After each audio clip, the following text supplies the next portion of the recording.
Have you ever connected your headphones, smartwatch, speakers, or even your car with the help of Bluetooth and wondered why it's called Bluetooth?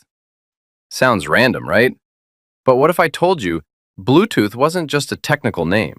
It was inspired by a real king, a king from the Viking Age, a king who had, believe it or not, a Bluetooth. Let's travel back to the early 1990s. At that time, technology was growing fast. Computers and mobile devices were becoming common. But there was a big problem. To connect anything, keyboards, printers, speakers, or data devices, you needed cables. Thick cables, messy cables, cables everywhere. Nothing could connect wirelessly. So in 1996, five major tech companies, Intel, Ericsson, Nokia, IBM, and Toshiba, came together to solve the problem. Their mission? Create a short-range wireless communication system that could replace all these physical wires. But they needed something more than technology. They needed a name that symbolized connection, unity, and communication. And this is where history enters technology. One of the engineers working on the project was Jim Kardak from Intel.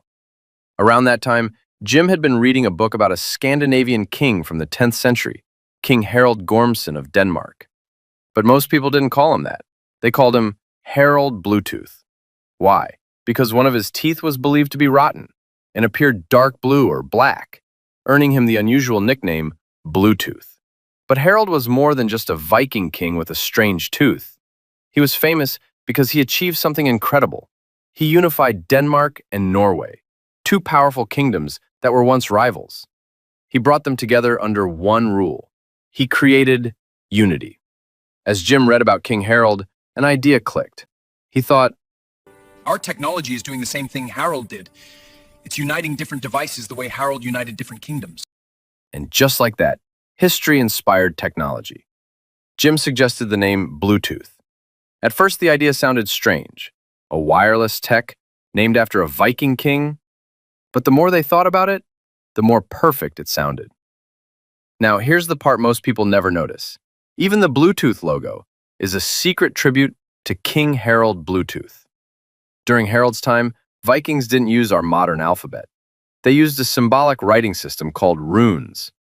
So the designers took the two runic letters, H for Harald and B for Bluetooth.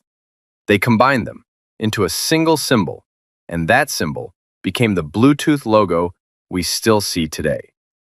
So this was the history of Bluetooth. If you want to see more videos like this, then subscribe to the channel